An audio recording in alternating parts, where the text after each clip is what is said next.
ये योजना आने के बाद सेना के अंदर अस्थाई भर्तियां समाप्त कर दी गई हैं। No rank no pension only tension. आप सोचिए कि घर में मान लीजिए कि पिताजी को अस्थाई नौकरी है तो माताजी कहेंगी कि पति से पहले बेटा रिटायर होकर के आ गया है। देश के नौजवान जो संघर्षरत हैं उनके संघर्षों के साथ हम कंधे से कंधा मिलाकर खड़ा हैं।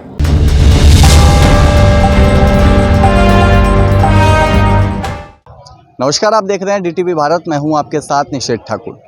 लगातार अग्निपथ स्कीम को लेकर के केंद्र सरकार को विरोध का सामना करना पड़ रहा है, चाहे वो छात्र हों या फिर विपक्षी पार्टियां।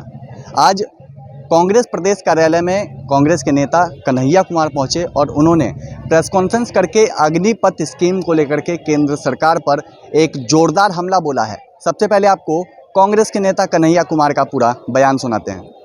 एक साथ हम लोग प्रेस वार्ता कर रहे हैं और प्रेस वार्ता का जो हमारा विषय है वो विषय है अग्निपथ की बात, युवाओं के साथ विश्वासघात। इसी विषय पे हम लोग बात कर रहे हैं। देश के नौजवान जो संघर्षरत हैं उनके संघर्षों के साथ हम कंधे से कंधा मिलाकर खड़ा हैं। यही एक बात कहना चाहते हैं कि कोई भी आंदोलन अगर सत्य और अहिंसा के रास्ते पे चला है तो उसकी जीत हुई है। उसमें अगर किसी भी और चीज़ का इस्तेमाल होता है उससे आंदोलन बदनाम होता है। इसीलिए हम साथियों से आग्रह करेंगे कि आप लोग किसी भी अन्य प्रकार के माध्यमों का इस्तेमाल ना करें। सत्य और अहिंसा को अपना करके अपनी इस मांग को जरूर रखें। और इसी संदर्भ में बिहार की जो प्रदेश इकाई है भारतीय राष्ट्रीय कांग्रेस की, वो 243 विधानसभा में कल सत्याग्रह करेगी। 10 बजे के बाद से यह सत्याग्रह चलेगा।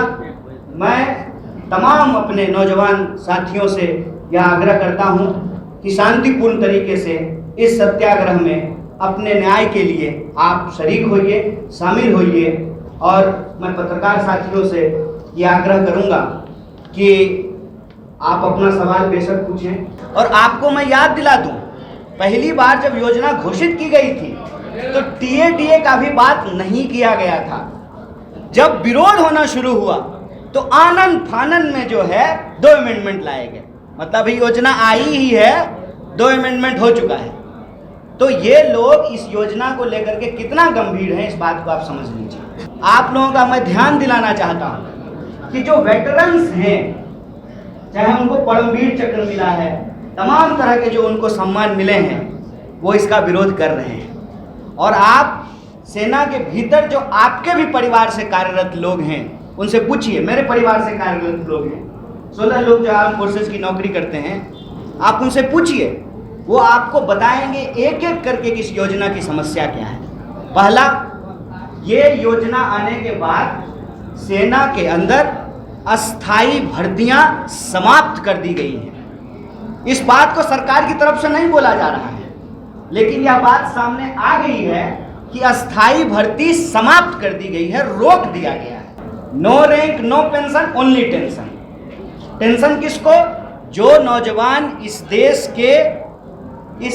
के लोगों को अपनी सेवा देना चाहते हैं, जो अपनी देशभक्ति की भावना को, इस देश के लिए सर्वोच्च बलिदान की भावना रखते हैं, उनके सपनों को कुचला जा रहा है, फायदा गिनाया जा रहा है। फायदा क्या है कि देखिए, आप भरी जवानी रिटायरमेंट हो जाएंगे।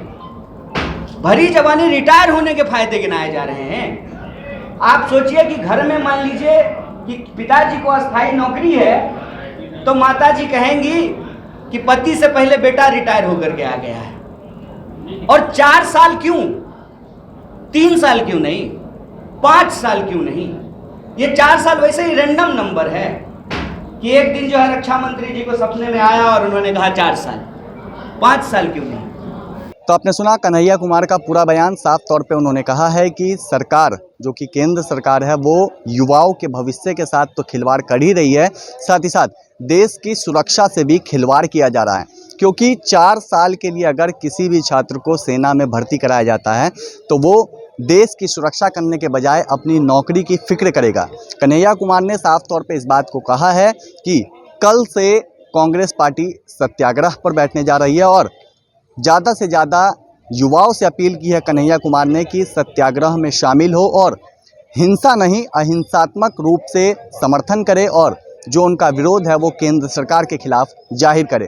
अब देखना होगा कि आने वाले वक्त में बिहार में अग्निपथ स्कीम को लेकर के सियासत कितनी गर्माती है, क्योंकि विपक्ष से लेकर के एनडीए की सहयोगी पार्टी जनता दल यूनाइटेड तक अग्निपथ स्कीम पर सरकार का विरोध कर रही है। निषेध ठाकुर, DTV भारत, पटना।